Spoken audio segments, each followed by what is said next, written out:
Upleta Yadav hotel ખાતે શહીદ વીર રમેશભાઈ જોગલની ત્રીજી વાર્ષિક સ્મારક દિન નિમિત્તે રક્તદાન કેમ્પનું આયોજન કરવામાં આવ્યું। ઉપલેટા યાદવ હોટલ ખાતે શહીદ વીર રમેશભાઈ જોગલાના ત્રીજા વાર્ષિક સ્મારક દિન નિમિત્તે રક્તદાન કેમ્પનું આયોજન કરવામાં આવ્યું। ભાણવડ તાલુકાના મેવાશા ગામના વતની ભારતીય વીર સૈનિક રમેશભાઈ જોગલ 1999ના કારગિલ યુદ્ધમાં વીરગતિ પામ્યા, જેની યાદમાં આહિર સમાજ દ્વારા ઉપલેટા નજીક આવેલ હોટેલ યાદવ ખાતે શહીદ વીર રમેશભાઈ જોગલની પ્રતિમા મૂકવામાં આવી। આ સ્મારક યાદગીરીની દર વર્ષે તિથિ ઉજવવામાં આવે છે, જેને લઈ આ વર્ષે આહિર સમાજ અને યાદવ હોટલ દ્વારા ત્રીજી વાર્ષિક પુણ્યતિથિ નિમિત્તે એક મહા રક્તદાન કેમ્પ રાખવામાં આવ્યો।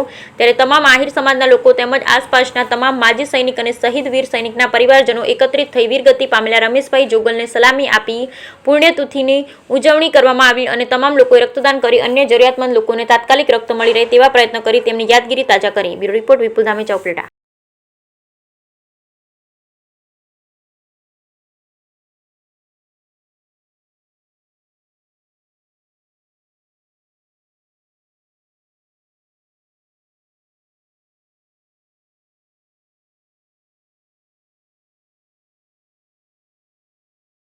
મારું નામ ગોપાલભાઈ કમલેશભાઈ છે। આજ રોજ એટલે કે તારીખ 1/6/2024ના રોજ આ સ્ટેચ્યુ બેસાડેલ છે, એના 3 વર્ષ પૂર્ણ થાય છે।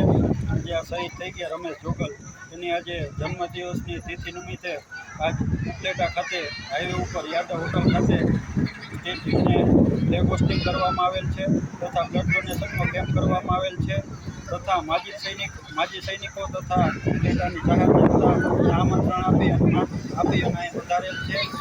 હવે અહીંયા ફ્લેગ હોસ્ટિંગ કરેલ છે તથા બ્લડ ડોનેશનનો બ્લડ રક્તદાન કેમ્પનો લાભ લીધેલ છે। અસ્તુ, જય હિન્દ, જય ભારત।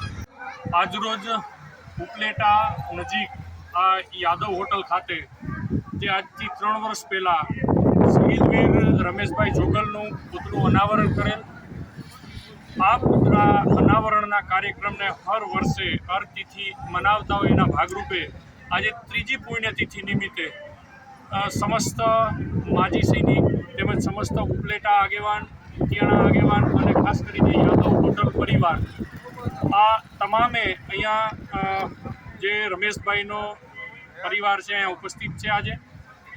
અને આ કાર્યક્રમની અંદર આજે સૌથી સારું કાર્ય બધાએ સહમતિથી એક વિચાર્યું છે કે બ્લડ ડોનેશન કેમ્પ રાખીએ, એટલે ખૂબ સારી રીતે આજ મોટા પ્રમાણમાં રક્તદાતાઓએ રક્તદાન કર્યું છે અને આજે સૌ માજી સૈનિક પરિવારો અને અહીંના લોકલ જે અધિકારી સ્ટાફ છે ઉપલેટા લોકલ તાલુકાના એ તમામે પણ હાજરી આપી। એ પણ એક ખૂબ ગૌરવની વાત કહેવાય કે એના આટલા કપરા સમયમાં પણ એક શહીદ માટે સમય કાઢ્યો છે, તો એ ખૂબ મોટી દેશભક્તિ છે અને સૌ સાથે મળી અને આવી રીતે આપણે આ કાર્યક્રમ ઉજવતા રહીએ તેવી મારી નમ્ર વિનંતી। સમસ્ત ઉપલેટાને ખૂબ ખૂબ અભિનંદન અને આભાર।